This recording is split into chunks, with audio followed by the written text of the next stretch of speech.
Hello again, Eric with Updraft Model Works here again, and I want to give you an update on where I'm at with the Have Blue project. Last time I had this prototype that I've made of the model kit I'm working on, and had a few things that I got out of this that have driven me to do some updates. So first, I did find some issues with my printer, so I'm working with the printing company to try and get that fixed, because when I printed over a larger area, there were a few spots on the print screen that were not behaving properly, and so I'm trying to get that resolved. Regarding the kit itself, a few minor fit issues, but for the most part, was trying to work on getting some more details in other areas of the aircraft. One of the first changes I made was to actually cut out and redo this whole back section of the vehicle in the CAD model, and that's primarily because some of the shapes didn't quite look right to me. And I also wanted to get the platypus jet deflectors here to be openable so that you can position them in the down or up in the in-flight position. Since a lot of the photos you see on the ground have these drooped, and so that kind of gives you that option.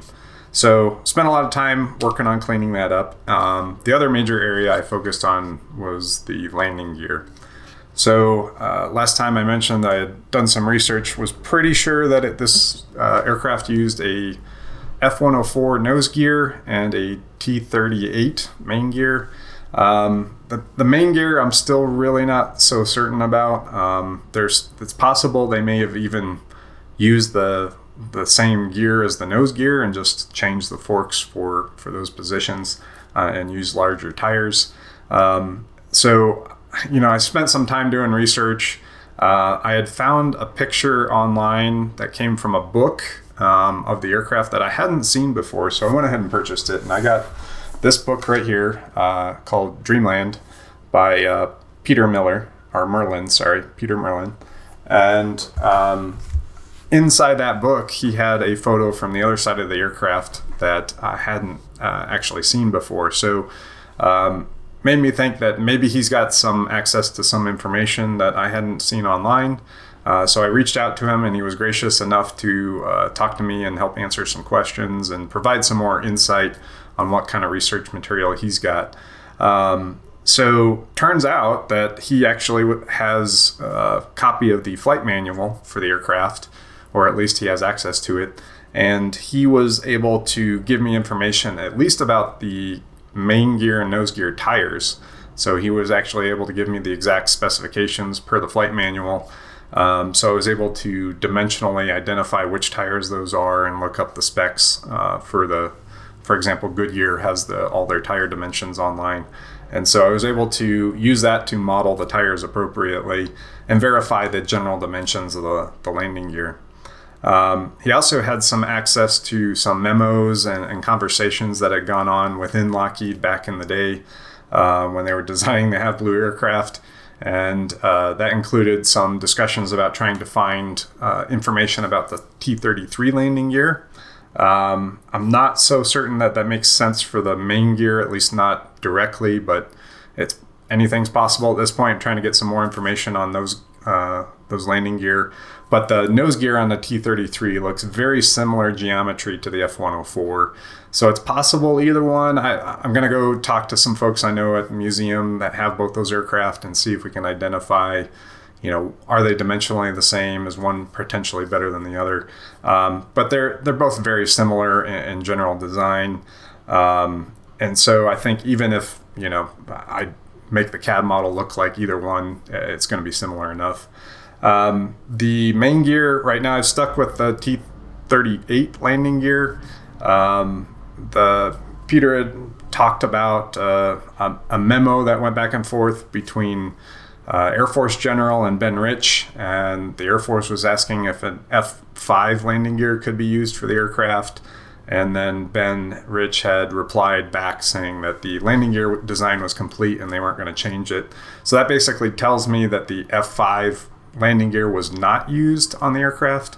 What other gear was used, I'm still not 100% certain, but based on some of the other conversations I'd seen and some of the stuff we talked about last time, I'm going to stick with the T-38 landing gear for now. It's not a perfect fit. I had to do some minor mods to it. But it's still an interesting looking landing gear for the aircraft. Provides some unique details. So for the moment, I'm going to stick with that. The other thing that I got talking with Peter Merlin was that he actually has access to the flight manual. Apparently that was declassified a while back, and that's where he was able to get the tire dimensions. And from that, he also was able to get me photos of the cockpit layout. So while I had never seen anything online that discussed or even showed anything beyond the fact that they use the F-16 side control stick, now I actually have photos that show the interior of the cockpit. So I can actually do the instrument panel layout just as it was on the real aircraft. So that was a big bonus. Really appreciate his help on getting some more information for the aircraft. And then from there, I was able to produce this second prototype. So as you can see, I have the landing gear installed on this one. Created the landing gear doors, the tires, the brakes. I'm working out the geometry and making sure everything fits right and can be easy to assemble. Now, there are fit issues with this particular prototype. I'm working some design updates, some tolerance adjustments, etc. So we'll try to make it easier for both the manufacturing as well as the assembly. So work in progress. Haven't gotten too far into the details. I just really worked out the geometry of the landing gear, started laying out some of the cockpit stuff. I did add separate platypus tails for the engine exhaust so that we'll be able to pose those up and down.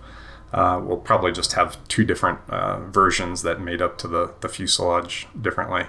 And then otherwise it's just some general cleanup. So making some progress. Just wanted to make sure you guys were aware of what kind of work is happening, and it is actually progressing.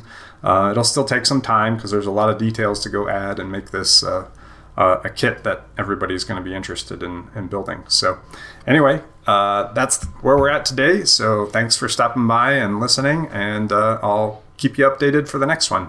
Thank you very much. Bye.